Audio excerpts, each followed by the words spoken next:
The absolute best fantasy football podcast in existence. So I'll say this, not to say that I disagree, but I disagree. Oh my God. Presented by Broadway Sports. all right, flexors ready?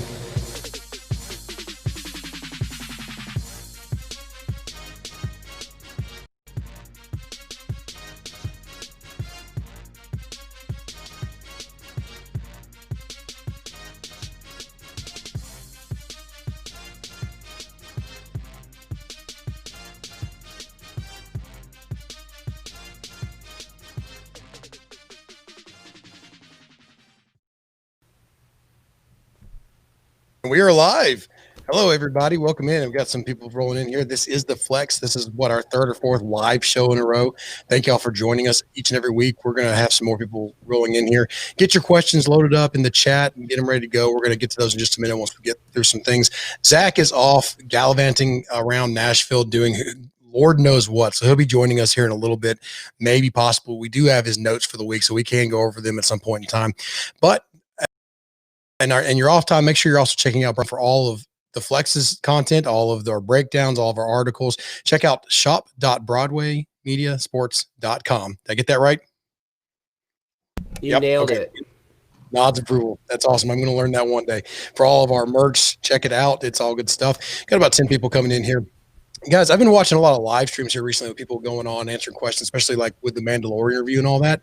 They go through this whole thing where they go introduce everybody. There was this one show where they had like 50 people in the lobby and they said hello to every one of them. And I just was like, I love that everyone's here and thank you for coming in. But hi to everyone. That's going to cover it for me as far as I'm concerned.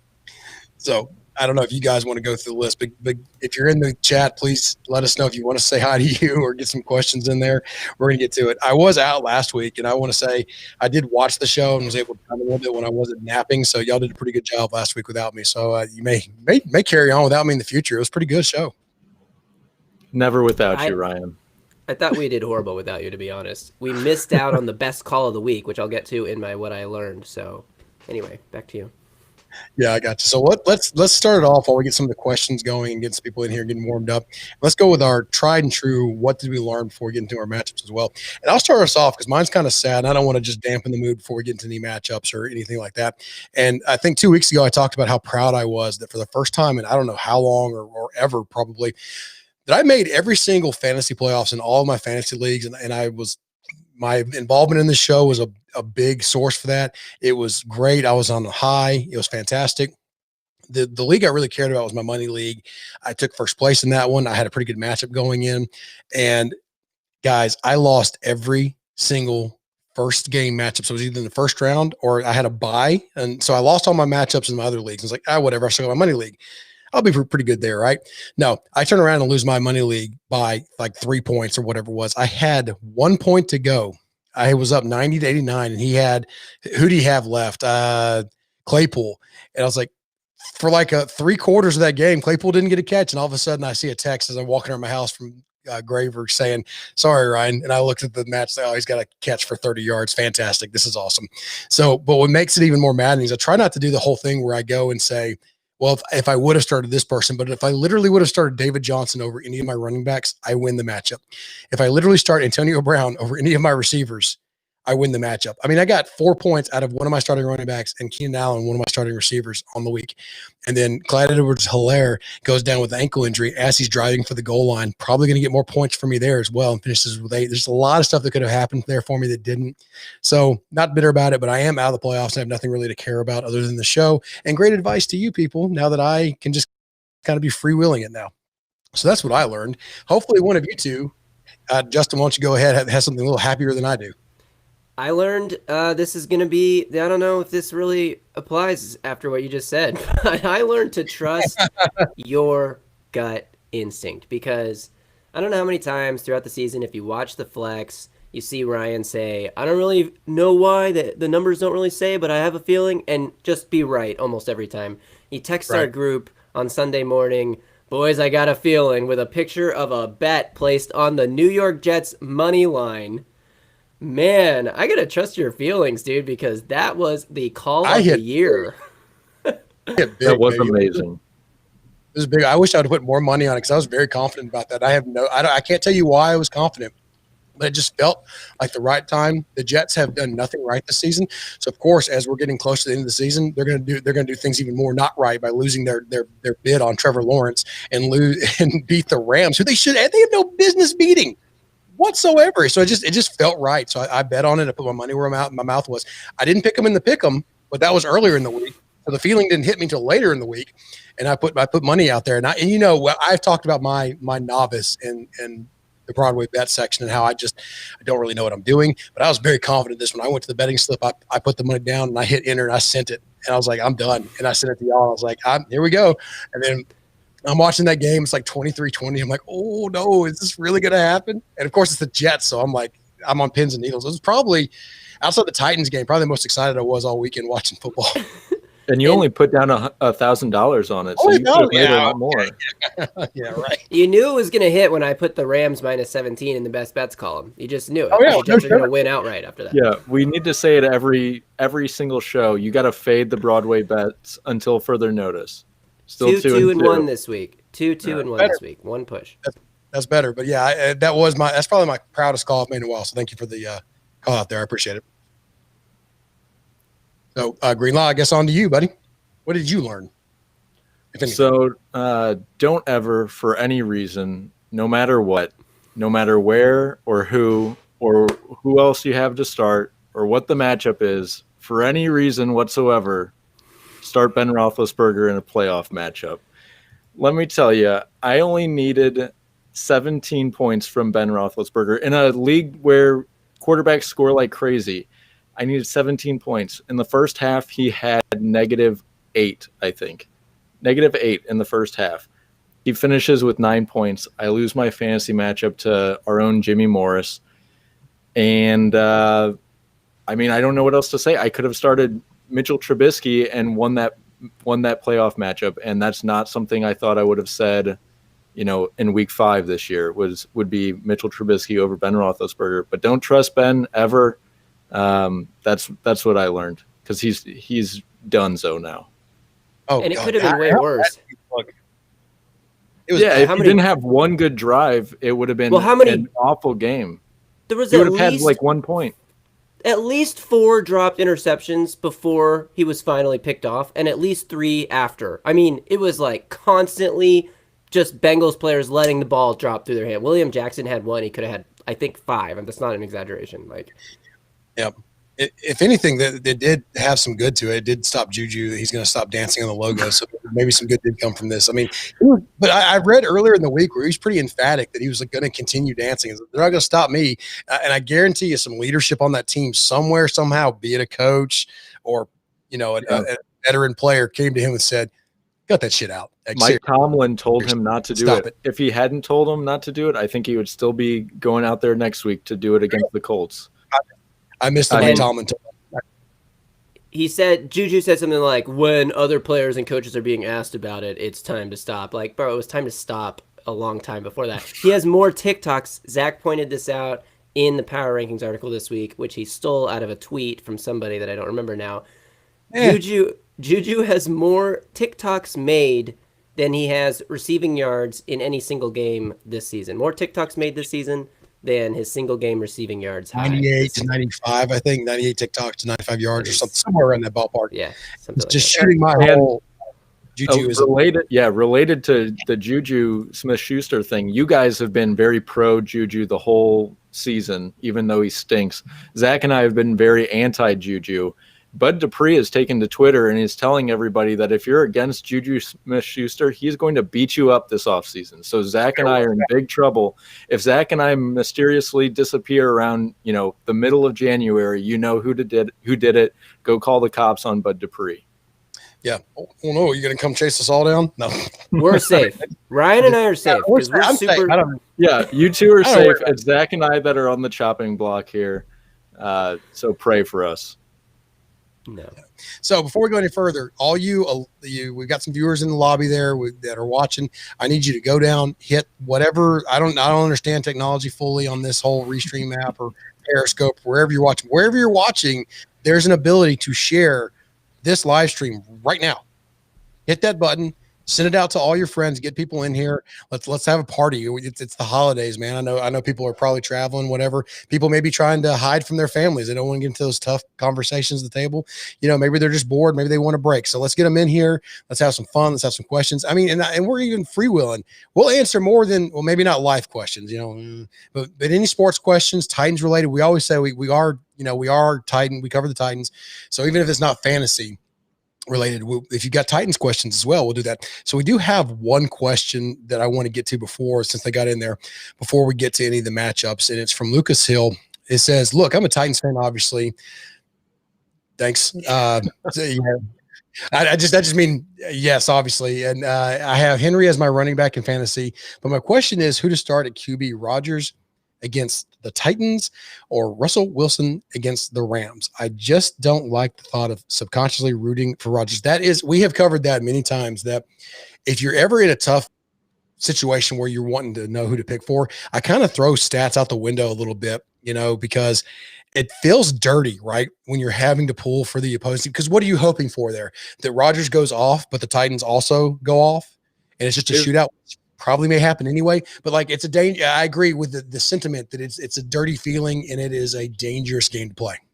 Yeah, I think it does feel a little dirty, but at the same time, this Titans defense isn't stopping anybody, especially not Aaron Rodgers. And we'll get to it later, but I'm not feeling Russell Wilson this week. So I would start Aaron Rodgers. I would not even feel bad about it, because he's going to carve the Titans up regardless of whether you want to root against him or not. So he's going to carve up the Titans, and that I think he's going to outscore Russell Wilson by a lot. So if you want to win your fantasy league, I would be starting Aaron Rodgers this week. Yeah, and I said all that with I said a tough choice. This isn't a tough choice. And hey, Lucas, by the way, can you rush the passer?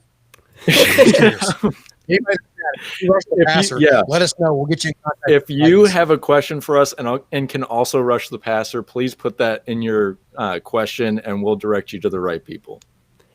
I just want to comment on the thing you said at the end there, Greenlaw, about how if you want to win your championship, look, if this was week 7, it's whatever, you can take an L, then play Russell Wilson and hope for the best. But this is the last week of fantasy football. I don't know how many quarterbacks this year have had bad games against the Titans, but I would wager that it is not a lot. So if you sit Rodgers this week and let's say he goes off and the Titans lose, that would suck for Titans fans. But if you start him in fantasy, at least there's a little bit of a win for you.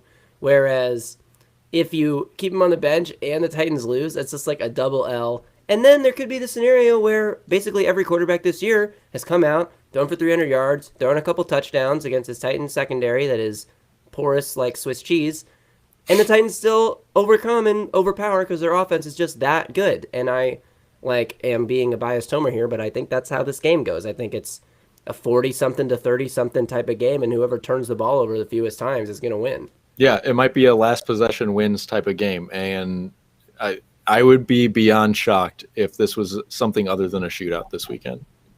Which is why it will be 13-10. Right.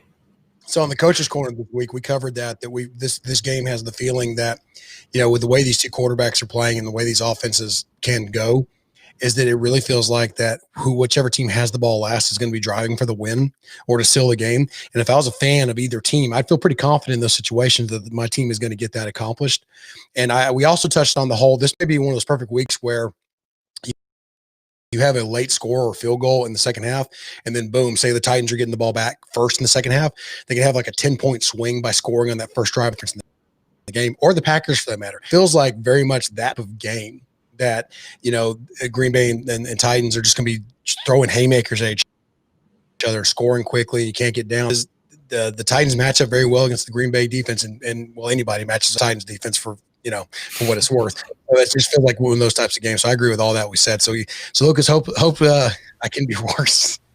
I assume he's talking about the pass rush. Yeah, you literally can't be worse than 0 sacks in the last 3 games. I mean, it's impossible to be worse than that. So that's true. You might get $9 million.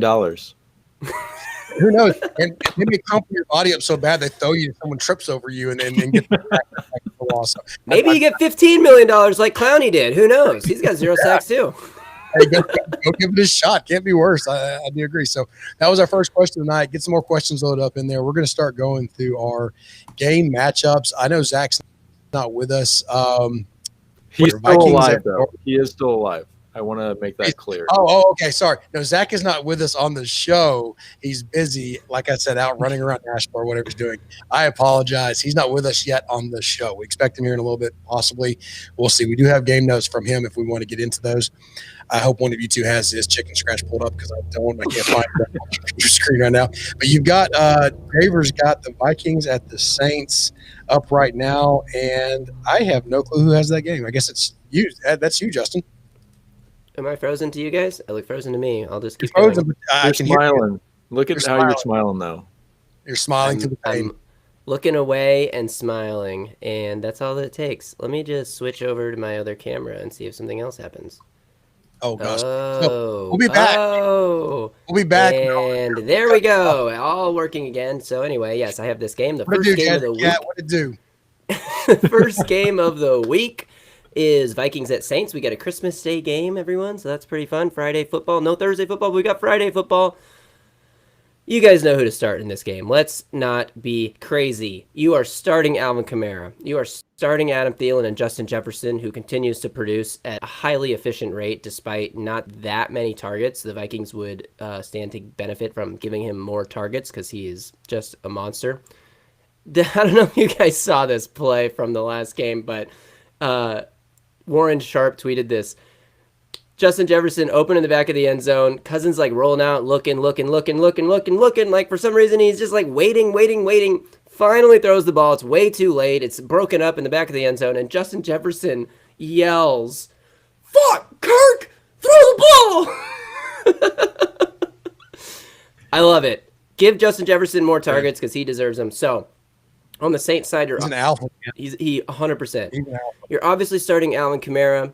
Some sleepers you could consider in this game. Emmanuel Sanders. He's been getting a lot of looks since, Drew Brees only returned for one game, but he's been getting some targets. Michael Thomas out on IR for the rest of this, at least fantasy football season and possibly regular season. Against a defense like the Vikings, this could be a shootout, even though the Saints have a really tough defense.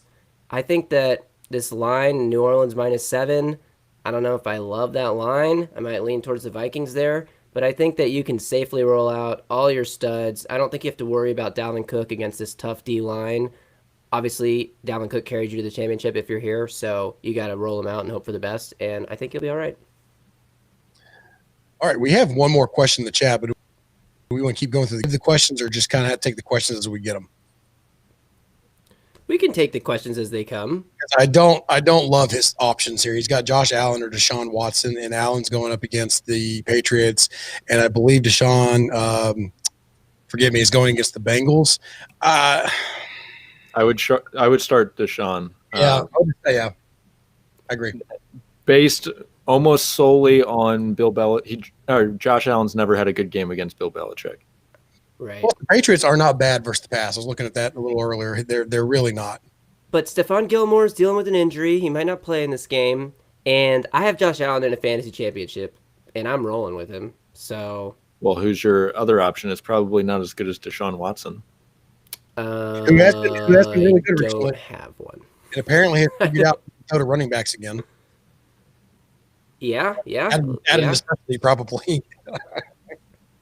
I mean, I guess so, but I don't know, man. Deshaun Watson is good, but that Bengals defense was... You know what, actually? Bengals are due for a letdown game. There's no way they come out of the same fire they had against the Steelers. That was their Super Bowl. Yeah, also the Bengals defense isn't as good as you saw on Monday night. They had a lot of dropped interceptions, but yes. The Steelers also made them look really good. Big Ben did, for sure. You're right. Watson's going to put up 40 on these losers. That's why they're favored by 8 points. Watson as well. Oh. Wait, Jazzy Cat. So what to do, Jazzy Cat has a question here. Josh Jacobs or Jonathan Taylor? Josh Jacobs and the Raiders have the Miami Dolphins, and Jonathan Taylor and the Colts, struggling here, have the... They have the Steelers, which I love the Jonathan Taylor play. You saw what Giovanni Bernard did to the Steelers. Jonathan Taylor's a much better player than Giovanni Bernard.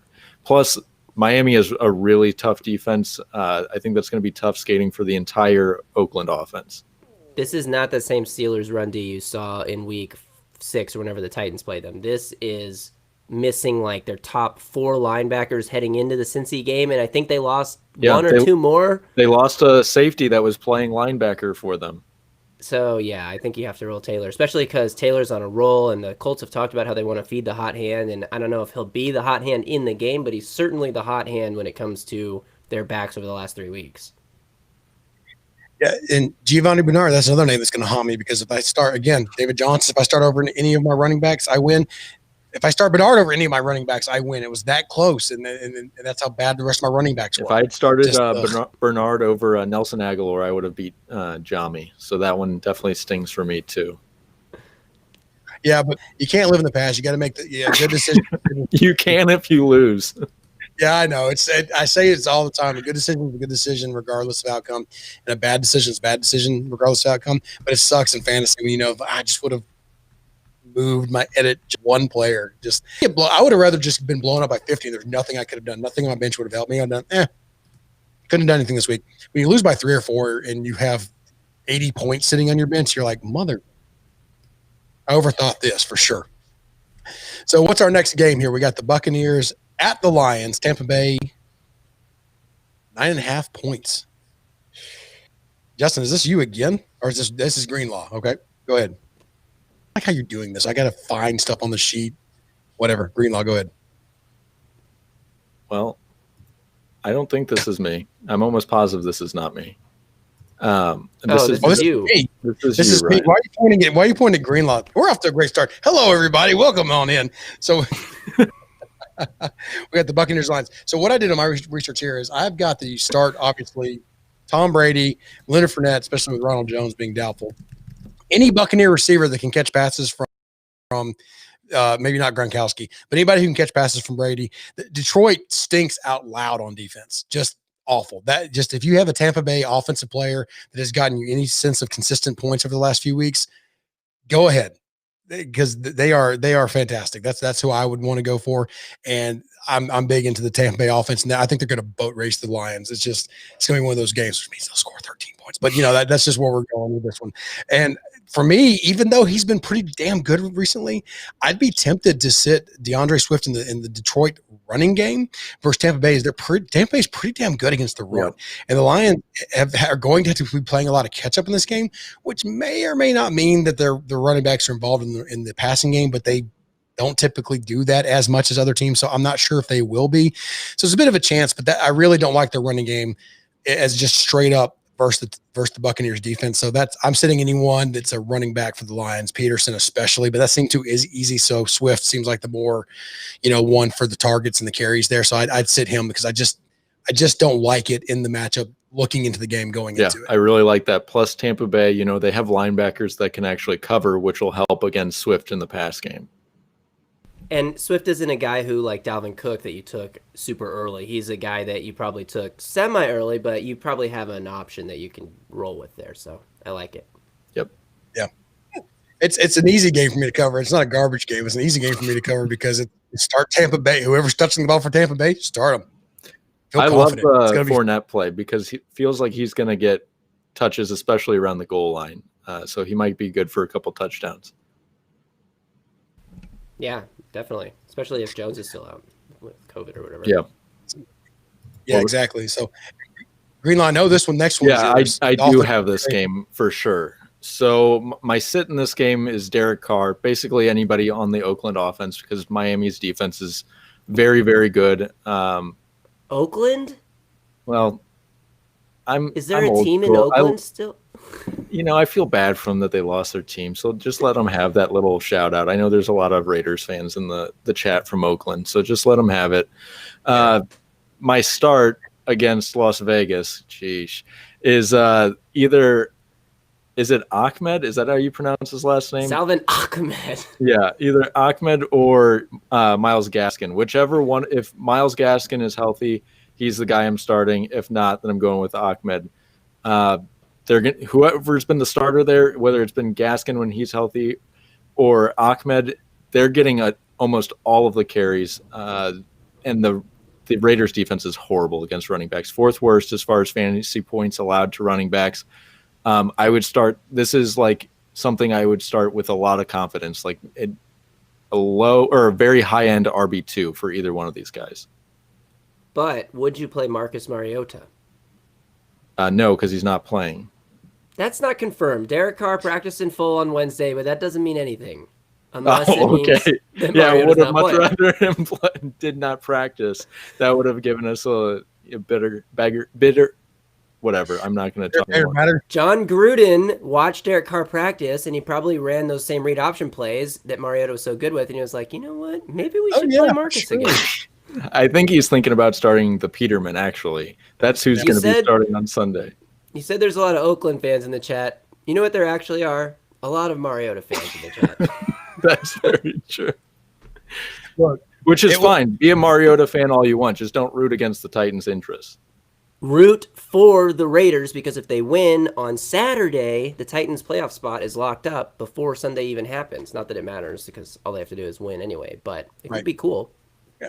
But with a tough matchup this week, maybe, all the help you can get. Mm-hmm. I like guarantees. They're always nice and fluffy. So that's the thing, though. With Mariota, didn't look terrible last week with the way they were using him. I still don't. It's typical Mariota game, right? There's a lot of highs. He makes some outstanding plays. He was fiery in moments, like you saw that here with the Titans as well. And then there were some plays that you just went, there it is. That was a little bad. And I saw arguments about what's a catchable ball and all this. I think any quarterback would tell you that his interception was off the mark and he should have put it in a better spot. It wasn't pretty. But I mean, again, we're talking about like 2 or 3 plays that I just went, ugh, out of the whole game that he was in there. So he had a good game, and it was fun to watch him play again. I just was still hoping he was going to lose because it helped the Titans. He did in 2016. 2016. All right. Let's not talk about, the last. The Patriots game decade. And the Cowboys games. Those never happened. Oh, great. 3 games.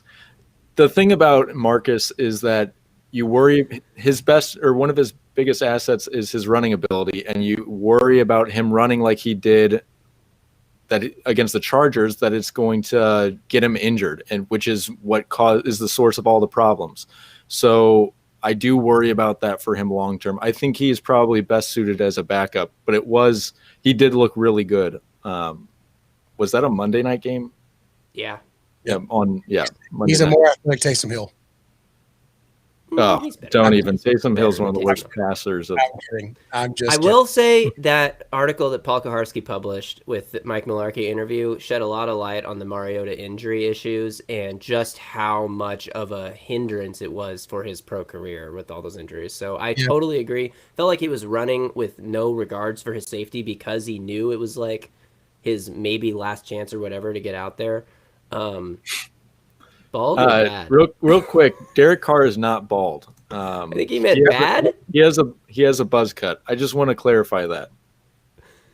I don't even know how these two things are related anyway. But anyway, let's move on to Zach's game because I accidentally put it up way too early. That up, baby.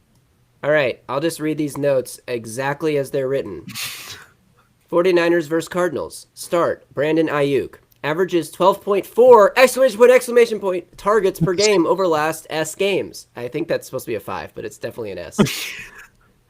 He is QB proof, Brandon Ayuk. He has 4 touchdowns in his last 5 games, and the Cardinals are giving up 23.8 points per game to wide receivers based on whatever scoring format this was pulled from. So I agree. Brandon Ayuk's been a stud. I had money on the Brandon Ayuk anytime touchdown last week just for no reason, and it cashed, and I loved it. It's cashed 4 out of the last 5 games. He's been very, very good since he's come back from, I think, early injury this season. He's been very good since then. And Deebo Samuel on IR, so that helps a lot. Mm-hmm. But is the quarterback going to be C.J. Beathard? Is that who it is this weekend? Or maybe Josh Rosen? He said QB proof. Doesn't matter, baby. He's a big part of the offense. He's saying QB proof. Doesn't matter. Yeah. Doesn't matter. Start the Cardinals defense.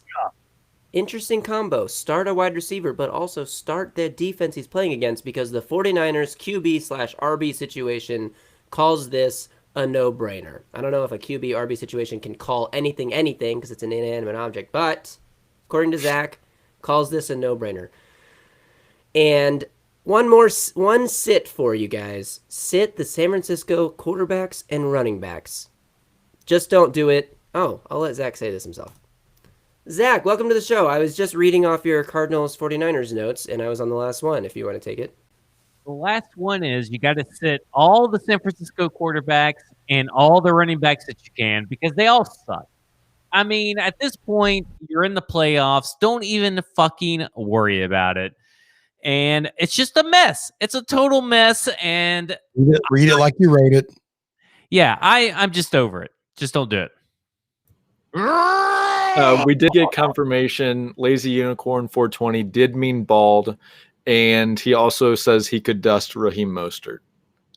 I feel like at this point anybody could because he can't stop getting injured. I mean, what the hell am I going to do as a keeper situation going in next year when I've invested so much in a Raheem Mostert so far? I kept him for a 16th, and now I get him for next year for an 8th. Is that worth it? Probably not. Probably not. I feel and like. also, I was going to say I think Jerick McKinnon gave Raheem Mostert all of his injury powers.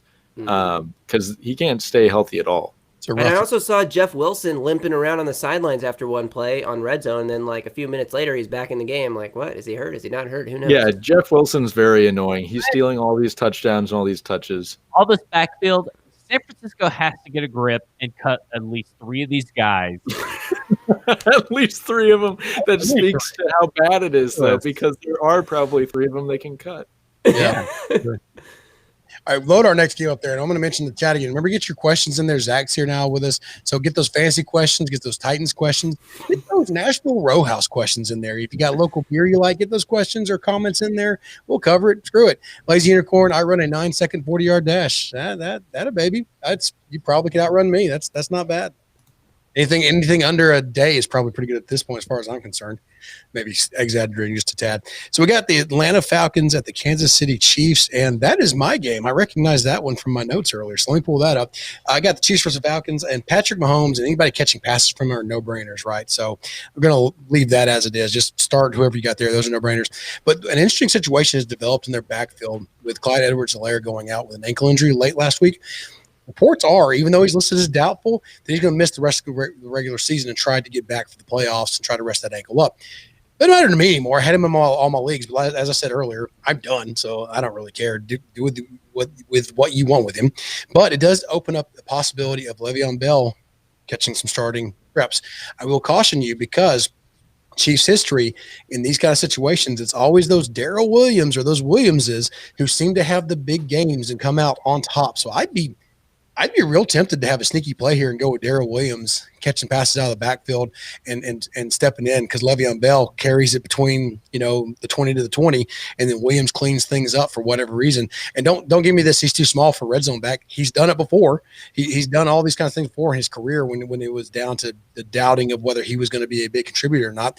And he's got a little giddy up in his game. Seems to fit with what Kansas City likes to do. So I'd be real tempted between those two running backs to take a chance on Williams, even though he's projected for a lot lower. It makes no sense whatsoever, but call this one of my feelings that we talked about earlier. Hey, got the Jets right, am I right?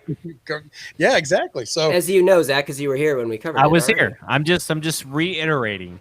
Right. It's called re-emphasis. Thank you. A callback. So that's my start or my gut feeling there. And the Falcons, are going to be behind at some point, and the Chiefs will be looking to shorten the game possibly by running it late. So who knows how that works out, so we'll see there.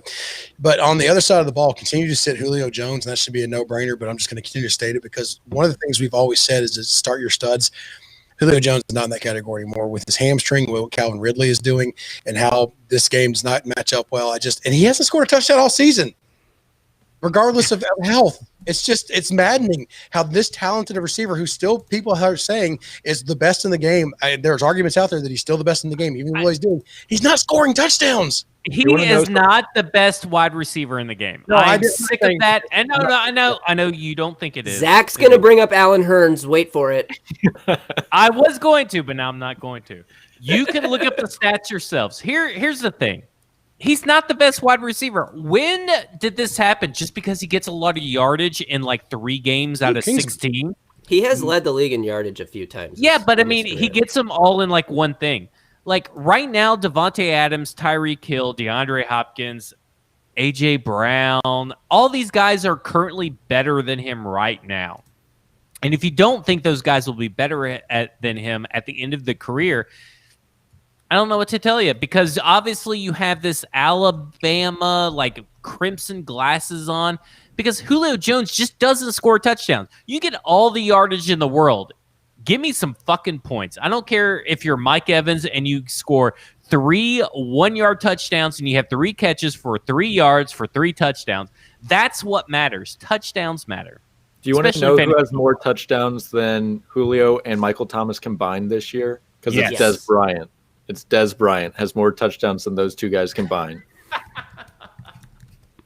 With one. Dez Bryant. That's all you need to know. You know what? You know what? That touchdown was great because Dez Bryant was like, that was like a super late in the play, like Dez working to get open, seeing Lamar rolling out of the pocket, like stops his route midway, like points the other way, like, dude, you just love like those guys can't have had more than like 5 practices together, and here he is out here with amazing scramble drill chemistry with Lamar Jackson. We'll get to it. I want to talk really quickly. Take Atlanta plus 10.5. This line is absolutely bonkers. Okay, Atlanta is the most up and down team in the NFL. Sure, whatever, but they were up 17-0 on the Bucs last week. They lost by 4 because that's what they do. They blow halftime leads, but Kansas City has not covered a spread in their last 6 games. The last time they covered a spread was against the Jets. Kansas City's winning, but they're not piling it on. They're not looking to run away with games. They're content to get a lead or fall behind and then come back and take the lead and sit on it and then just kind of like coast to the end of the game. They don't have to go crazy. They don't need to risk injuring people or showing off their playbook before the playoffs. They don't cover spreads anymore, and this is such a giant spread.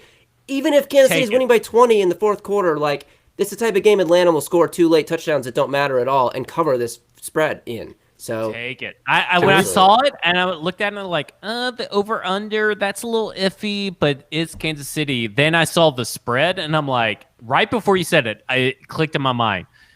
You got to take Atlanta plus 10.5. I'd be tempted to play the under too, just because of the way these things kind of. I'd be tempted just in case they win by 9, but it's like, 23 to 14 or something like that, So something silly like that. It just seems like that's how it's been going for the Chiefs. So I kind of agree. That's not one of my feelings, by the way. So I'm just saying that it could possibly happen. No Ryan Tingle on that one. No.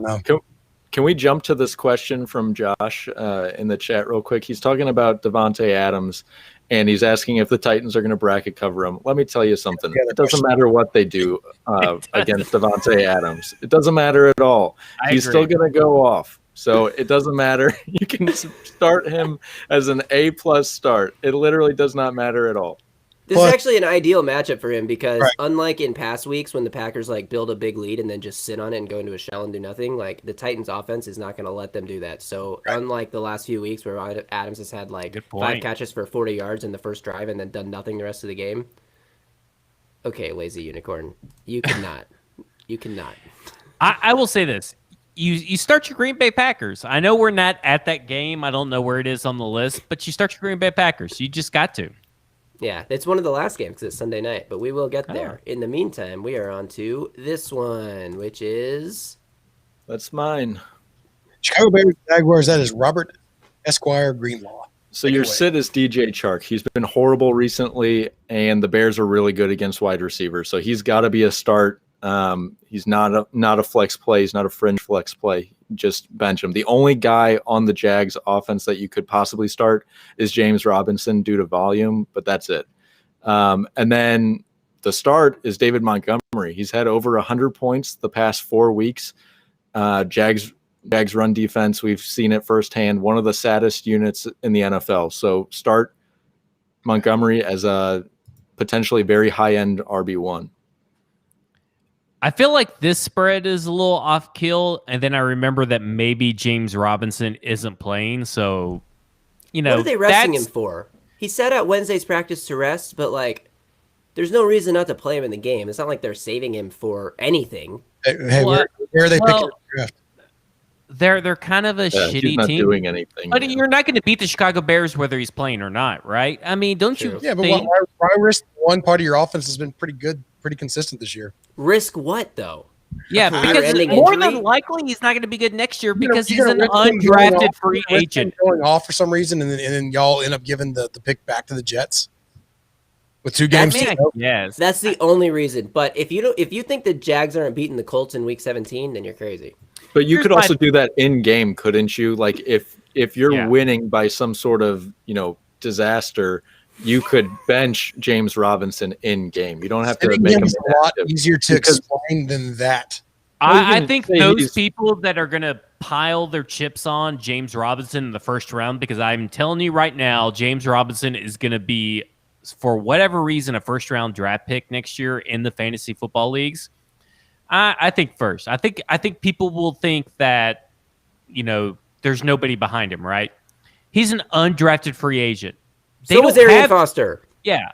They don't typically have sustained success. I would not be hinging my hopes on the sustained success of James Robinson with the Jacksonville Jaguars. And Fair I enough. think this line is a little iffy just because Jaguars aren't that bad, but I will say that's 7.5. Like, it's just right there. Like, if it was maybe 5.5, it'd be all over the Bears at 5.5. Right. It feels a little gross to give Mitch Trubisky over a touchdown. Yeah, it does. It does. It feels a little off. But Bill Lazor is the king right That's now. true.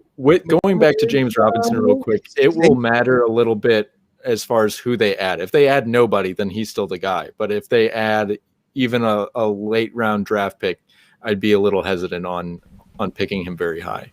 The Lions beat the Bears straight up 3 weeks ago with Bill Lazor calling plays, with Trubisky playing well. The Bears put up 30 points, and they lost to the Lions. Right. But the Lions aren't bad on offense. That was before the bye week, so it technically wasn't 3 weeks ago.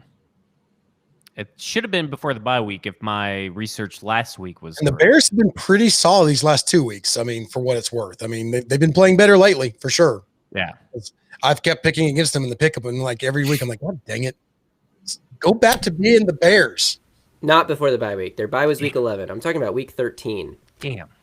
Did they really beat him week 13? Yeah, well, Chicago was up by 2 touchdowns in the fourth quarter, and then they blew Oh. it. Oh, there you go. All right, that's just a bad team. That's just a Falcons being a Falcons and something like that. All right, we've got the Cleveland Browns and the New York Jets. Cleveland 9.5 points. This over is easy, baby. 7.5. And this is yours, Zach. So if Yeah. it's so easy. You go ahead. It's easy. You start everybody that's on Cleveland, and you sit everybody that's on the Jets. Boom. Done. Analysis. Hashtag analysis. The Jets won their Super Bowl. They're super pissed off. They lost their first round pick. They're not winning Yeah. another game. It's over. It's over for that Or- team. And the Cleveland Browns are. Let me say something. Kevin Seifert has done. Is it Seifert or Seifert? It doesn't matter. Oh, It's Kevin neither. S. It's Oh, neither one of them. Kev. Stefanski? It's Stefanski. Oh, Seifert is an Seifert. ESPN runner, writer. Oh, that's what that guy. Kev S. He's done a great job with Baker Mayfield, this whole offense. I mean, it's just clicking. It may not be pretty. It may not be scoring a bunch of points, but it's going to win. It's going to get you your fantasy points. Don't overthink it because you saw the Jets beat the Rams. We'll get to the Rams later, I'm sure, and how they're going to massacre whoever they're playing this week. Just do it. Sure. Fine, whatever. So yeah, I also like the Jets spread in this game, by the way. I could get on board with that. But I also don't. They lost 40-3 2 weeks ago, so who knows what's going to happen. wouldn't this Take be the over. That's what I would take. Take the over. Wouldn't this be the most Yeah. Browns thing ever to lose to the Jets and just be the next victim in their victory parades? And just it just seems like it might fit. There's 2 ways it can go. Either the Jets are like, well, we won one game, so fuck it, let's try to win. Or they're like, shit. The ownership's like, Adam Gase, what the hell are you doing, you dumbass? They weren't They're saying like- 8 weeks ago, 9 weeks ago. We got to hope that the Jags win a game now, Adam Gase, you idiot. And we got to blow these next 2 on purpose. How pissed was Lebowski? And then the Jets won a game. The only person that had a worse weekend than Lebowski with that Jets win is Trevor Lawrence. I don't like any of those teams he's going to, but whatever. Ugh. The Jets could at least turn things around for Trevor Lawrence if they get a new coach and new GM because both of those guys are fired. The Jags are like somewhat committed to Doug Marrone, like for whatever reason. I don't understand. Thank you. Yeah, I'm thankful for it. Yeah, I don't think we should like chastise them. Yeah, Okay. they're being smart. Okay. All right, what's our next game there, Justin? Ah, shoot. Sorry. Let's see here. Boom, it's me. Indianapolis Colts at Pittsburgh Steelers. Take it away, Graver. We already touched on this a little bit, but we love JT, my boy. I've been on top of this boy 2 weeks in a row. He's not a talented running back, but he is. Okay, Zach, calm down with the faces. Well, I mean, Greenlaw did too. All right, Greenlaw was a lot more subdued in his facial reaction. The point is, I have loved me some Jonathan Taylor the last 2 weeks, and I love him again this week. I still don't think he's a very talented running back, but he has speed for days. The Colts can open some holes. The Pittsburgh, we talked about this, their linebackers are done. They're decimated. They got nobody to play defense anymore on that defensive line. I love Jonathan Taylor. On the other side, I don't like a single Pittsburgh Steelers. This is what Greenlaw said in his What He Learned. Do not start Ben Roethlisberger in a playoff game. He sure as hell, if you somehow survive with Ben Roethlisberger last week, he sure as hell ain't starting him in your championship against a good Colts defense. The Steelers have scored less than 20 points like 3 weeks in a row until the Bengals game when they scored, 20 exactly? So I'm not into this Steelers offense anymore. The bottom of my heart hope that the Steelers win this game is very much alive, and I might put a little bit of money on them to upset the Colts because it would be awesome for the Titans going into Sunday Night Football with a chance to clinch the AFC South. But I don't expect it to happen. I think the Colts are going to run all over Pittsburgh. I wouldn't start a Steelers player, and I would hammer Jonathan Taylor in DFS. And if you have him in your season-long league, he is a league winner, man, because last week, the week before, I mean, he's been carrying you to this championship, and you got to ride him one more time. If the mother effing Texans could hold on to a ball inside the 5 freaking yard line, we wouldn't have to worry about the freaking Colts. It's like, God dang it. Zach didn't even laugh when I said you got to ride him one more time. Whatever, man. Well, you told me not to earlier. You said you enough. Scolded me for laughing. It's a trend with you too. I mean, it's gone over the whole season. You've done this. I mean, I stifled laughter and looked off camera at my notes to try. It's like thinking about baseball and Margaret Thatcher when you're trying to, you know. We know. Yeah, we get. Yeah. Anyway, I'll say this. I'm with you. Don't start any of your Steelers offensive players. But I'm with you on betting on them because I feel like the Colts are going to be the money favorite. All the money's going to go to the Colts. Everybody's going to love them. And the Steelers are going to somehow win this stupid-ass game, which is good for the Titans, but bad for fantasy, but good for betting. So bet the Steelers. And I will say right now, this was the line when I put it in about an hour ago. This line's going to move, in my opinion, towards towards Indy. So wait as long as you can to take it, and you'll get the best possible odds on Pittsburgh. It doesn't seem like enough points right now, given the form of the two teams, does it? I agree, but it's because Pittsburgh's at home. So for some reason, even though there's not been any home field advantage, Vegas hasn't really adjusted their lines to account for that. So they're still giving the Steelers like a 3-point bump for being at home and for being an 11-3 team. And also, if you want some hope, Titans fans, the Colts have won 3 in a row. The Steelers have lost 3 in a row. It's not easy to win 4 games in a row in the NFL. It's also not that easy to lose 4 games in a row in the NFL if you're trying to win like the Steelers are. I don't think a Mike Tomlin team has ever lost 4 in a row. That's a huge stat, if true. I don't know if true. Let me go check it. And hey, Juju's going to stop dancing on the logo, so they're good. Yeah, that's what I was going to say. So Have the Steelers lost when Juju doesn't dance on the logo? I don't think so. I think he's done it every game this year. That's very true. So there you go. And I'm not taking the points, by the way, Greenlaw. I'm taking the money line because the points, like you said, it's not enough. Like, is Indy going to win by 1, or is Pittsburgh just going to win? Like, is Pittsburgh going to lose this game by 1 point, or are they just going to, if they cover the spread, are they just going to win? I think they probably, I mean, I don't think they'll win, but I am still going to bet on it. We do have the New York Giants at the Baltimore Ravens. Baltimore minus 11. Holy crap. Over under 45. Graver, stay with you. This is your game as well. That was an accident, but here we go. Baltimore Ravens versus New York Giants. I am loving Lamar Jackson as much as I love Jonathan Taylor. He was a smash play last week, obviously, against the Jags. He was a smash play 2 weeks ago against the Browns. And the Giants have a lot better defense, so I'm a little worried. But what they don't have is a good offense. Daniel Jones' status is unknown at this point, seems trending towards not playing again this week. I don't know why they'd risk him in a season that they've all but lost to Washington or Philly at this point. They were in position to compete for the division, but they're really not anymore. I think that Lamar Jackson is another potential league-winning quarterback. If you have him, he's probably your only option unless you were struggling midway through the season and got another one. But I think he can go off in this kind of game. I think Mark Andrews can go off in this kind of game. And unfortunately, it does seem the Wayne Gallman streak has come to an end. So I would not start a single New York Giant. Even though I don't love the Ravens defense, I don't love the -11 line, I do think that you're not going to get a lot out of your Giants player. Not that there are any good Giants players besides like Wayne Gallman anyway, but I'm not starting any. Oh, yeah. And I love J.K. Dobbins. You wouldn't start Pro Bowler Evan Ingram? Maybe because tight end is such a like crapshoot wasteland that you like if you have no one else. But if you have another option, like I don't feel good about starting Evan Ingram. Also, Robert Tonyan has 10 touchdowns to Evan Ingram's 1 and didn't make the Pro Bowl. Fucking He has less receiving yards. It's an easy case. That's true. I don't get it. And I don't understand the pageantry that is the Pro Bowl. It should be boycotted because it's a stupid freaking game anyway. I know it sucks for the players because there are incentives out there, and it's kind of a reward for like being recognized among your peers or at least among fan bases that you are a good player. So there's a lot of kind of self-pride that goes into that. So it really makes me kind of feel pain for the players who have had those kind of years. Because is Robert Tonyan going to have this kind of year ever again? I mean, who knows? So, I mean, it's just one of those things where, like, this is one shot to be recognized as a Pro Bowler, and he may not get the shot again.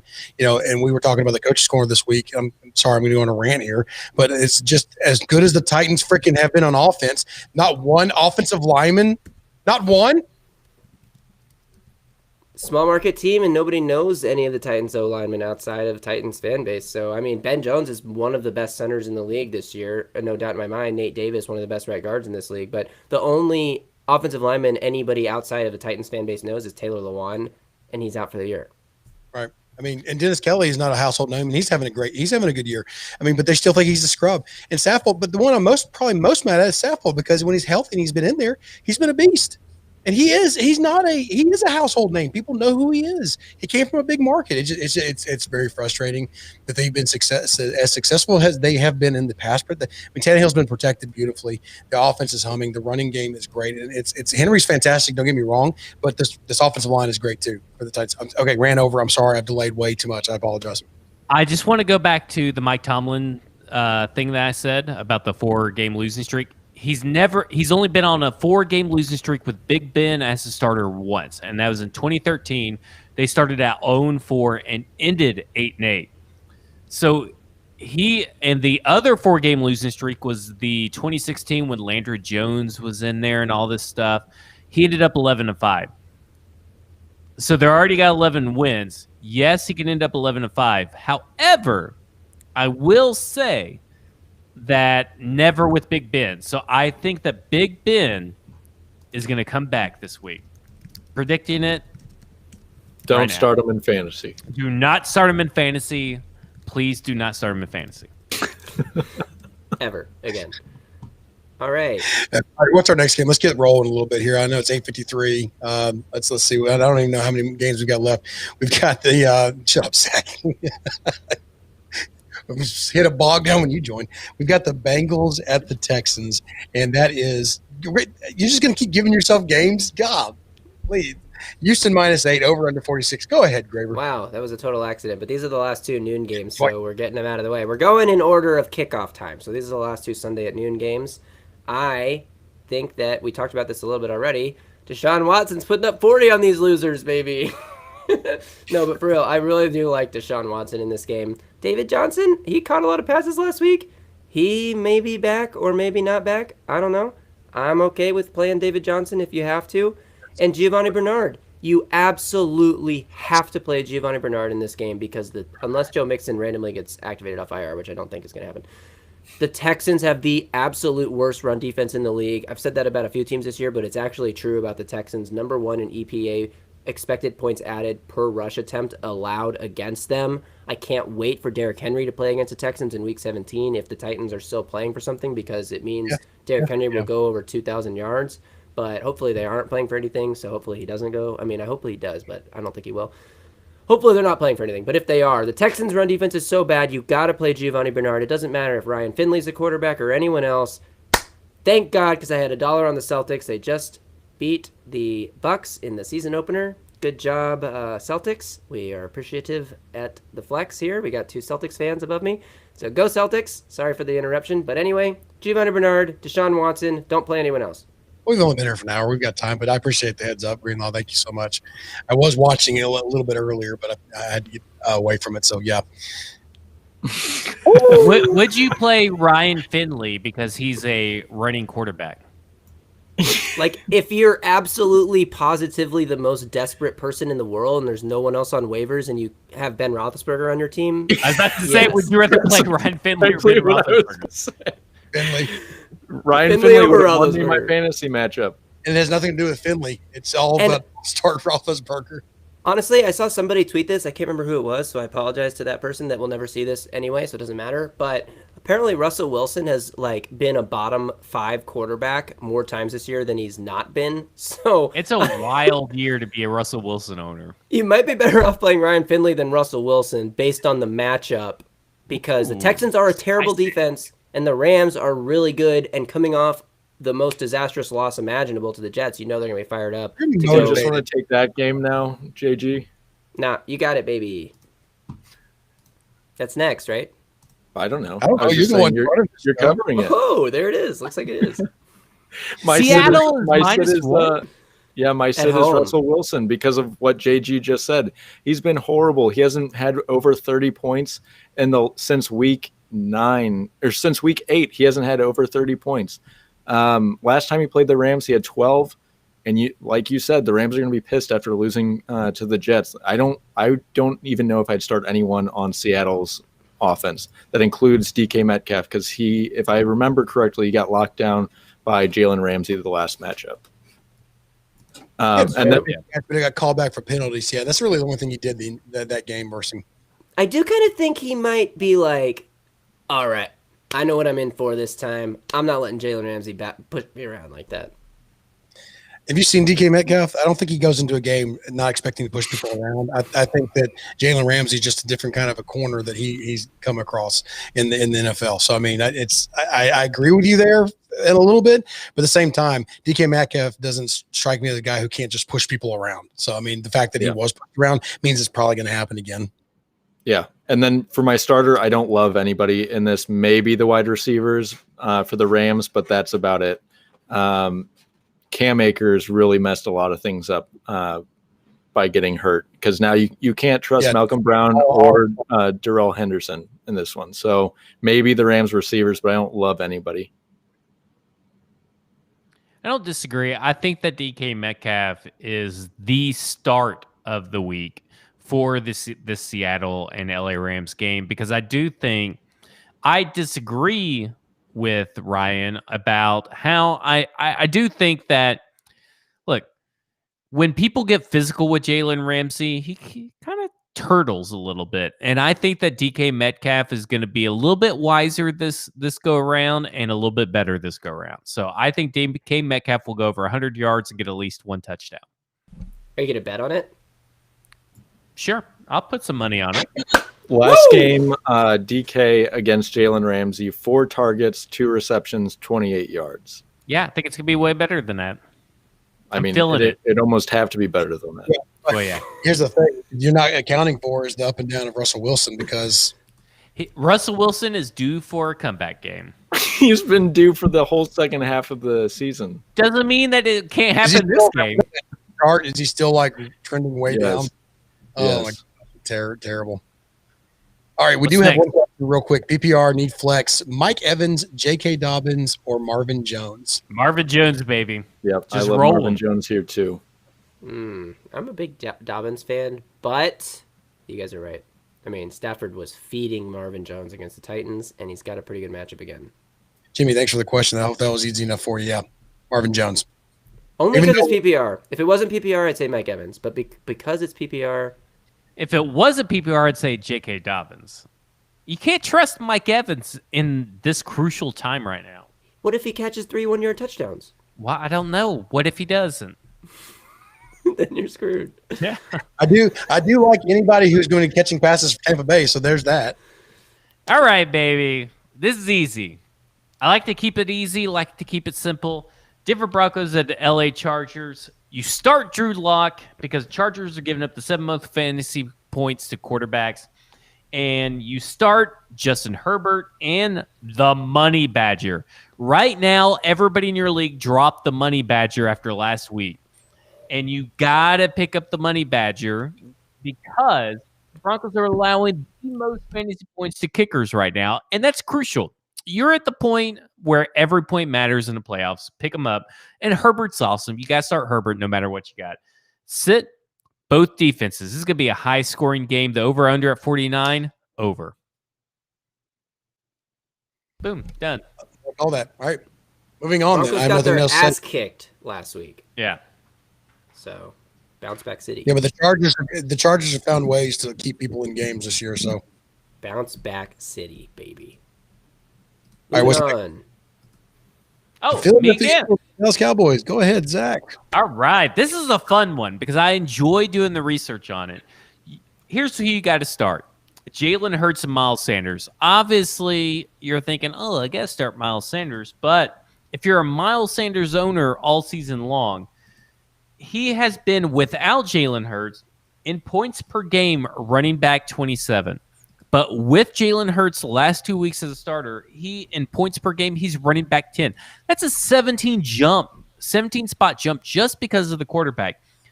And let me drop some knowledge on you because this shocked the hell out of me today when I looked at the rankings. Jalen Hurts, since taking over as starter the last 2 weeks, he's quarterback 2. Okay, well, that's believable, right? I mean, if you've kind of paid a little bit of attention. He's the number 4 overall fantasy player in PPR for the last 2 weeks. Eye emojis. That is insane to me. All running backs, all wide receivers, all tight ends. Doesn't matter. Last 2 weeks, he's the number 4 overall player. You have to start Jalen Hurts and Miles Sanders. And I'm going to tell you what you got to do. You got to sit the Dallas defense. And here's what's going to happen is because JG knows the last 2 weeks, the Dallas defense has had a crazy amount of luck in fumble recoveries and forced fumbles. Unbelievable. It's not going to happen this week. Don't worry about the last 2 weeks. It's just not going to happen. These are 2 players that protect the ball, and they're the 2 main players that are going to control the ball in this game. It stops here. Listen, the Eagles' offense last 2 weeks has scored 24 points versus New Orleans, which is a superior defense, and 26 points last week against Arizona, which is, again, a superior defense. Do not fall into the trap of starting the Dallas defense because you see that Jalen Hurts, a rookie quarterback, is across the way. I am so glad the Philadelphia Eagles listened to me and going from Wentz to Hurts and didn't listen to Zach because they are reaping the benefits of it right now. And they know what they have in quarterback. And Hurts he's going to continue to keep surprising people. He's done it at all levels. People keep wanting to doubt him, and he just finds ways to win. He's not perfect. It's not always pretty, but just the dude's a competitor. And there's got to be something said for that at some point in time. NFL defenses may figure out at some point in time, make life harder on them. Those usually come for rookie quarterbacks, and that's how they rebound. But right now, dude's living high life, man. I agree. You and I said it, man. I tried to go find the clip the other day so I could post it, and I gave up after 5 minutes of searching because I was like, how the hell am I going to find this clip? But I will say I was watching the scoring leaders on Sunday, and I was super cool, fan proud of Ryan Tannehill for being the top quarterback scorer, even over Josh Allen, who had an amazing game on Saturday. And then Jalen Hurts comes along and outscores Ryan Tannehill last week. Unbelievable player so far for fantasy purposes. And the Cowboys defense, like you said, Zach, total frauds the last 2 weeks. Complete bullshit, fraudulent bullshit that just pissed me off because I bet against them both games. And I'll do it again! The Eagles are covering this score. It is possible for the Cowboys to get shredded and be a top fantasy defense, though, because the Cardinals last week were the number 4 defense, and they got absolutely destroyed by Jalen Hurts because he took so many sacks. He took 6 sacks last week. But that's Hassan Reddick's doing, not anyone the Cowboys have. Future Titan Hassan Reddick. He can rush the passer, believe it or not. He can rush the passer. Adoree Jackson cannot rush the passer, but he can. Titan personnel interviews next year for just like regular staff in the building. You'd be like, and last question, can you rush the passer? As an emergency, like, do you have any highlights of you rushing the passer in high school or Pee Wee football or whatever? Just why not? Anyway, that's going to be a good running joke for a while. Sad clown joke for sure. All right, so speaking of the Titans, we got the Tennessee Titans at Green Bay Packers, and that is Robert Esquire again. The law. Yeah, so my sit is both defenses. We talked about it earlier, but I think this is a shootout type of game. So I think you can comfortably sit both guys or both defenses. And then my start is Corey Davis. I think Jair Alexander shadows A.J. Brown, which opens things up for Davis a little bit. And like I said, it should be a high-scoring game. You're obviously going to still start A.J. Brown. You're going to still start Derrick Henry. You're going to start all of your Packers.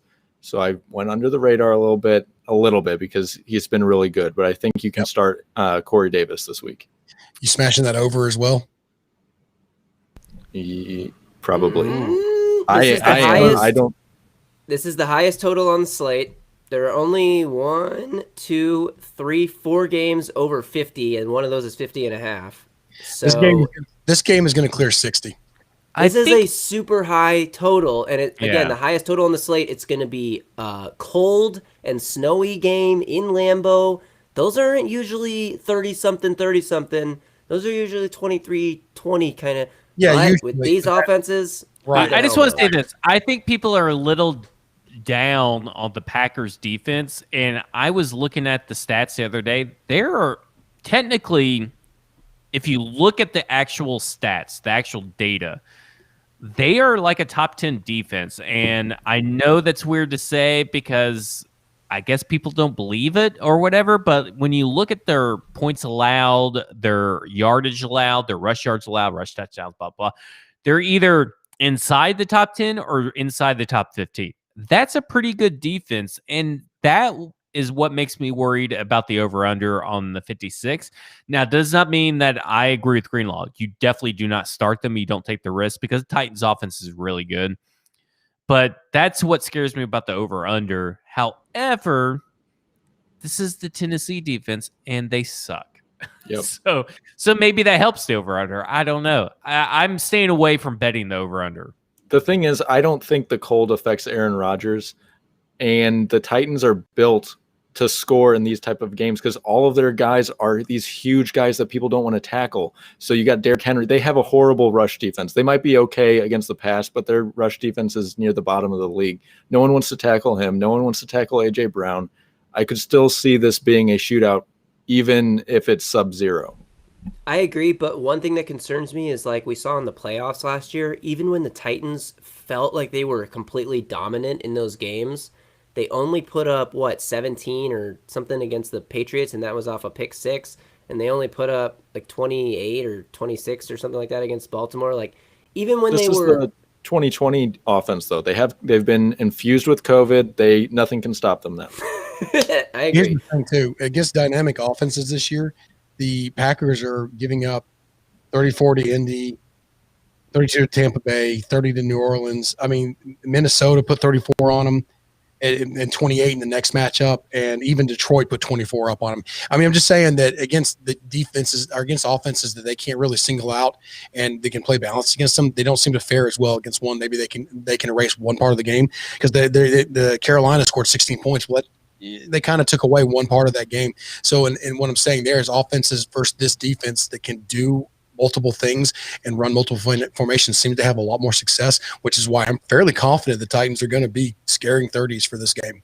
So are the Packers for that matter. So I'll tell you what I like in this one. A 2-leg teaser, Titans points, get them +9 and tease that 56 down to 50. I think that's a lock. Ooh. And the Titans win outright. You win it, you know. I would also put money on the Titans money line. Said you big tease? You big tease it, baby. we do have a couple questions here in the do we want to continue with the Bills? We do have 3 questions loaded up, but we can. How many games do we have left, JG? We got two Okay, left. so Josh Allen or Kyler Murray going for my first fantasy championship. Congratulations! That I remember my first as well. It's pretty exciting times to be able to go for that fantasy championship. And yeah, all I got to say, man, is go with what's just overall advice. Go with the guys that have gotten you here, and don't think much about it unless there's just like an injury or like a bad matchup or something like that. But just trust your instincts. It's going to be tough. Don't try to overthink it because it's your first fantasy matchup. It gets a lot of people in trouble. So just stay calm, take a deep breath, and roll out your most confidence out there, and you should be fine. But for this specific question, Josh Allen or Kyler Murray? Who do the Bills play? Real quick. Greenlaw, you take it. Patriots. Well, I have Kyler Murray, and I will be starting him this week. He's back. He's rushing all over the place. He has a really, really high ceiling because of that rushing ability, especially in the red zone. They're giving him carries. He's got potential for passing touchdowns, for rushing touchdowns. And I don't like Josh Allen again against the Patriots. And Kyler Murray's had no problem against San Francisco in the last 2 years. So I agree. No problem with Kyler Murray here. But I have Josh Allen in a championship game, and the guy I'm playing against has Kyler Murray. Well, Does that change? Hope Kyler Murray is amazing. That's all I hope for. All right. I agree ultimately. I just hope that this is the wrong advice because that will help me. I think you got to go Kyler Murray. He did look the part last week. He looked back to his old self. He really did. So Seth, good luck there with that. Hopefully that works out for you. Come back, tweet us. Let us know how your matchup goes on Sunday, how it's going. I'd be interested to keep up with you there, your first fantasy championship there. So congrats and good luck, man. From Monir, I'm just going to guess Monir. Here we have pick a flex. He's got a full slate of picks here. Pick a flex, full PPR, Godwin, Drake, or Kittle. And then second, Rodgers or Hurts. Well, Rodgers. And Browns or Rams defense. I don't know if I go Rodgers, to be honest with you. I may go Jalen Hurts because of the rushing touchdown. I know that he's not really like a Kyler Murray, Lamar Jackson, but I mean they are probably going to use him and move the ball. I may go Jalen Hurts over Aaron Rodgers. Actually, I think you're looking at a 3-point difference between the two. As far as the other three.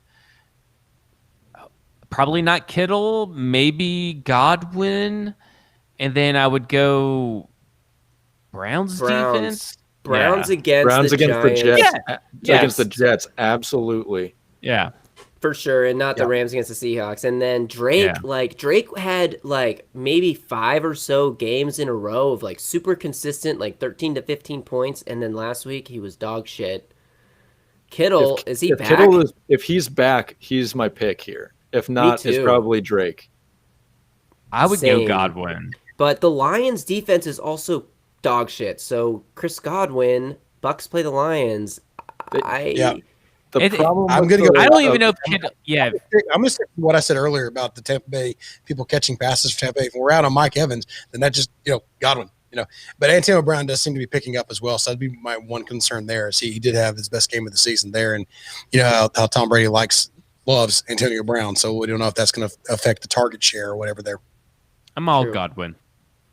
I would rank them Godwin, healthy Kittle, Drake. Yeah. Yep. Fair enough. Godwin only had 5 targets last week. I don't know how safe I'm feeling playing him over Drake.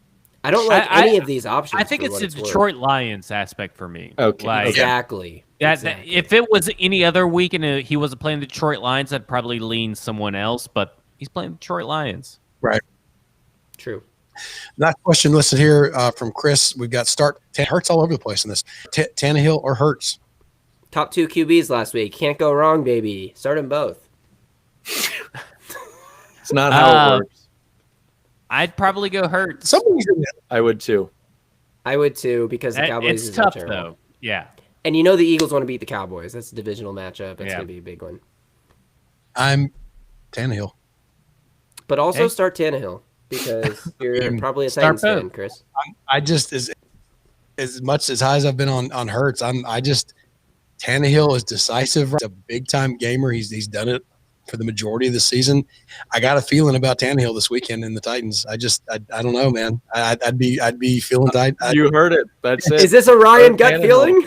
kind of is, man. I just when I look at these two names, I'm feeling Tannehill a little bit here. I don't know, man. I don't know if it's bias or what, because I normally don't. I try to stay out of these feeling games with the Titans, man, but I don't know, man. Something screams Tannehill here to me with these two. Maybe I just want to be. I just want to be different from you two or you three. No, I want Tannehill too. Give him to me, baby. I would be surprised if you lost though, based off that decision, because I do think they're both going to score quite a few points. My only worry is that the Titans have a Titans playoff game type of game, and Tannehill goes like 8 for 10 for 90 yards, and Henry has 200. You know why I don't think they will? Because it's not a playoff game. I mean, I know technically, there's a lot of. Do you see the quotes out of the Titans today? They were talking like, all we got to do is win this game and we're in the playoffs. They're kind of treating it like a playoff game. I understand, and I hope they do, and I hope that they're treating it like that win mentality. But as far as the game plan goes, I think two things. They kind of learned a little bit from last year as well, and they're not going up against a Ravens team or a Patriots that are pretty one-dimensional as far as what their defense can do against them. And plus, this isn't the same defense the Titans had last year. This team works off of this offense and how well it can go. If they shut it down now, if they have a kind of game where they did in the playoffs last year where they shut Tannehill down, I'm out. I'm sorry. That's going to be one of the worst decisions that this coaching staff can make based on how they're rolling, how this team is built. Well, I don't think it's necessarily about shutting Tannehill down like in the Baltimore game. His impact then. But like taking the reins away from him like they haven't been. But it wasn't about taking the ball or reins away from him. It was just about feeding the guy who was unstoppable. And it's Henber. The other offense off of the field is what it was. And they're playing against an amazing offense this week. I understand that, but this is not that same defense though, where they can hope they can get a couple stops. They're trying to stay up and ahead of teams. You're right. So they're trying to just go score. Yes. Score, not necessarily out-possess. They're not going to try to risk, because in these games they've had to roll back from multiple points. I mean, yeah, they've had valiant efforts, but they've lost. I think there's also been a correlation. I think someone, I can't remember, posted on Twitter the other day. Henry's scoring as far as fantasy points has correlated directly with Tannehill. When Henry has a good game, Tannehill has a really good game. So if you get that this year, or if you get that this game against Green Bay, there's a good chance, even if Henry goes off for 200 yards or whatever, Tannehill is also going to have a very good game based off of this year's history. Yeah, it's a different year than last year in the playoffs. I'm just you have a good thought there, but moving on to the Bills and the Patriots, that's mine. Buffalo. That's a little backhanded. Yeah, that was a little backhanded. I didn't mean for it to be. I apologize. I'm just trying to find a way to transition to Buffalo Bills and the Patriots. My bad. So, but what I've got here is backhanded. The New England Patriots are about to backhand. I didn't think about this factor. Bills. I didn't think about this factor. Tannehill gonna be pissed. What's a Pro Bowl? It's when you probe an owl. Oh, okay. You get a probe owl. I don't know why you're being snubbed for probing owls, but you do you, Chris. Can't answer that one. Whose game is this? This is Greenlaw's. No, this is, I think, our fifth attempt at trying to start it. Definitely not my game, but I would like to hear about how the Patriots are going to backhand the Bills. Well, it's because it's a typical Bill Belichick game. I don't know whose game it is, but I'm just going to take over. Well, then talk. You're sitting over there like this. We're going over probing owls and Lord knows what else is going on. Hey, you just got to search yourself like a probe and an owl. I'd rather be a probe owl than a superb owl. That's for sure. No, you definitely want a superb owl. You're probing the owls. If you're an owl, you're being probed. Would you rather be the elephant or the guy picking up the elephant poop at the circus? Well, I'd rather be a human being, so I'd rather pick up the elephant poop at the circus. I don't like anybody in this game. Be the elephant. I'm just gonna march ahead here. I don't really like anybody in this game. I'm sitting Josh Allen. I'm sitting anybody in the Patriots offense. Not even Damon Harris. I just don't like anything going on anywhere in this game. I guess the only thing I'd maybe consider starting is maybe the Bills defense. I don't know, but I don't love that either.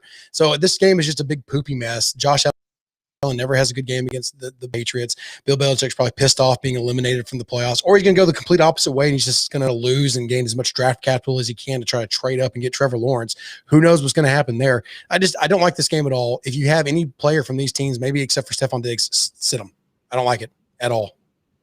Yeah, the last time they faced New England, Josh Allen threw for 154 yards, 0 touchdowns, 1 interception.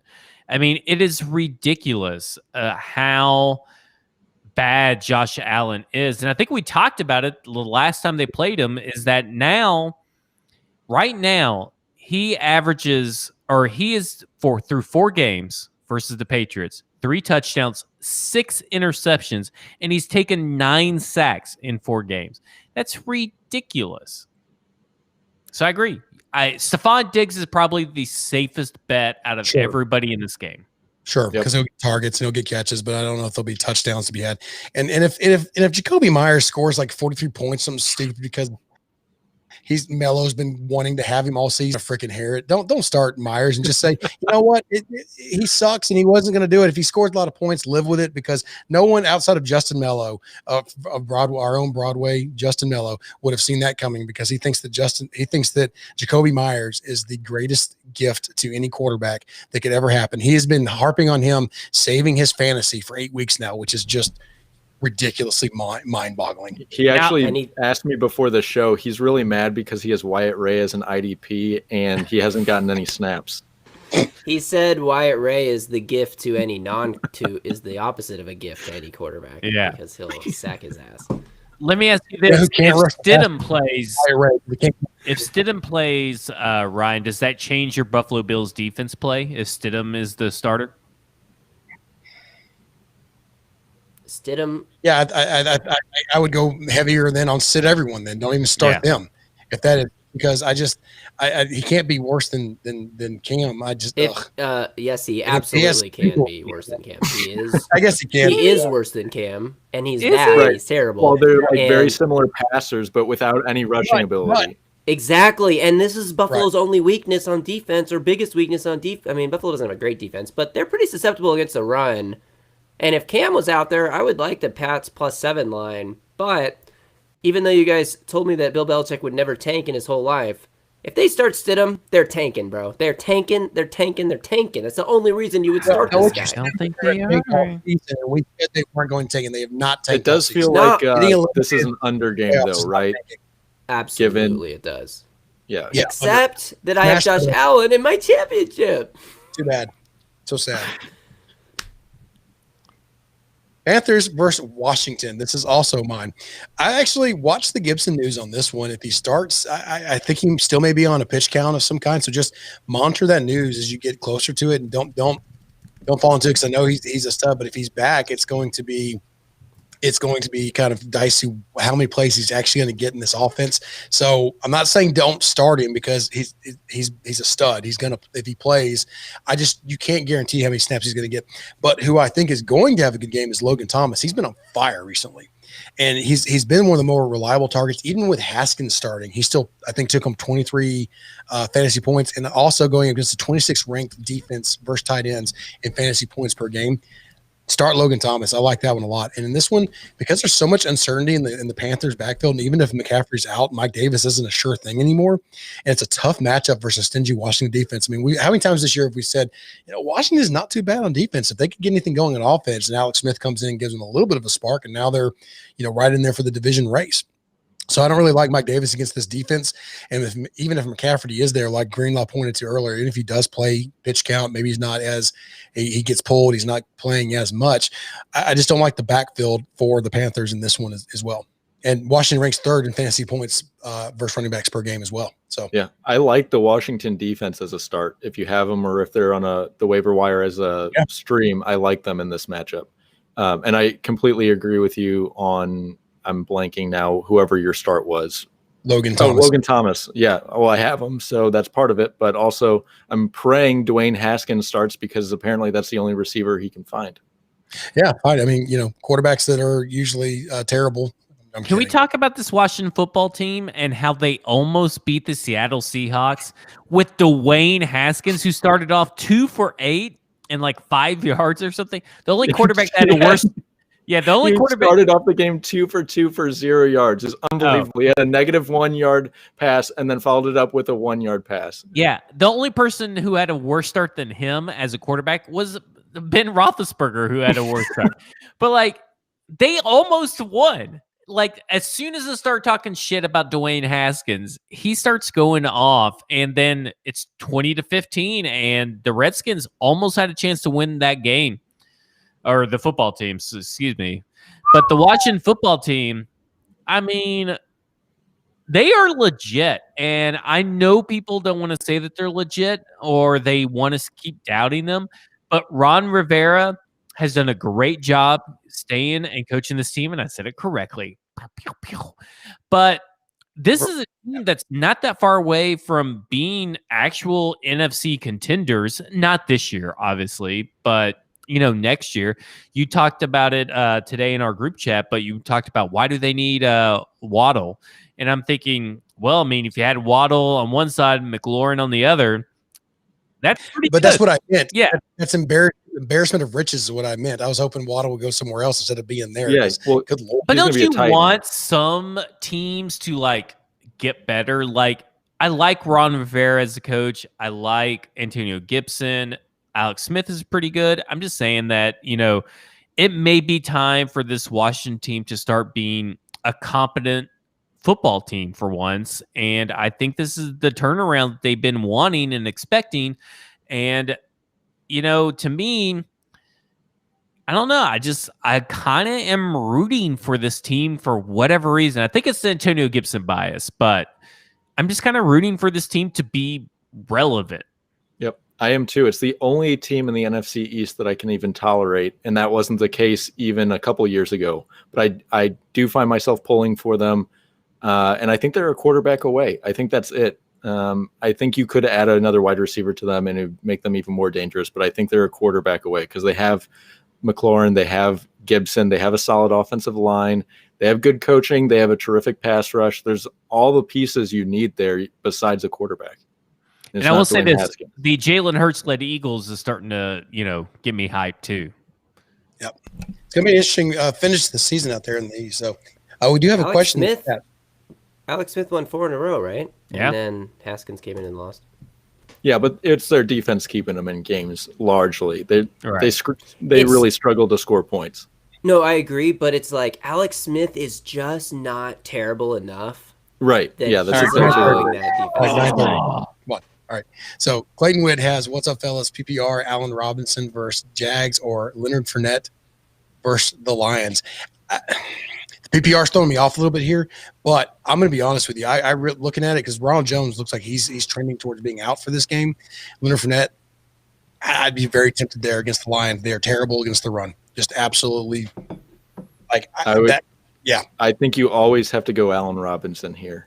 I would 0 times out of 10 start Leonard Fournette. In your flex, if you're already starting Allen Robinson, you don't have great options here for the flex. I like Fournette, but just straight up, it's Allen Robinson every time for me. PPR, he's gonna get 10 targets plus against this. Yeah, that's secondary. PPR throws it off for me. But man, that matchup for Fournette versus the Lions, that could be. But it feels like he has to get 2 touchdowns or something to hit Robinson's floor. That's the thing for me is I don't think he'll get the goal line work, but I don't think he's going to have it everywhere else. Exactly how I feel. All right. Yeah, Ryan. Right. Some boy. Hey, whatever. Jeez. That's fine. Are we done with the games? Are we done? We're done. It's every single Oh my game. God. That's the longest night of my life. We do have 5 viewers still in the lobby. Thank y'all for hanging with us all this time. I don't think we're going to have a show next week just because the Fantasy Championships are over. We're going to take some time, enjoy the holidays. I'm having dental surgery around that time as well. So I'll probably be non-existent to the world for a little bit. These guys can maybe continue on without me. We're not sure. We'll let everybody know. But thank y'all for joining us this season. Hopefully you've been able to use some of this advice to your advantage and win some fantasy football games. I know that I've been at least through the regular season, it's helped me out a ton being involved, staying super involved with the news and everything and knowing about pickups and everything. So kudos to you guys as well. Remember to check out this weekend for your last minute advice on Sunday. It's still Sundays. You're not going on Saturday, right? Because it's kind of weird, but Sunday, 10:30 a.m. Central, the fantasy overtime, Zach and JG are doing a lot of good last minute bets, last minute injury news, all that kind of stuff. Maybe if they feel froggy, they do a Saturday one as well. We'll see. A lot of good stuff to talk about, the big no-go there. So, yeah, look for that on Sunday. Also, remember to check out shop.broadwaysportsmedia.com for all of our great apparel. Get it up there on the screen. There we go. New styles are available, like that snazzy shirt that JG has on. Check that out. City Skyline from Nashville. Great. Got a lot of other good stuff on there as well. A lot of other good stuff coming in the future as well. So stay tuned for that. But this has been The Flex, part of Broadway Sports Media Network. See you next time. That's coming soon.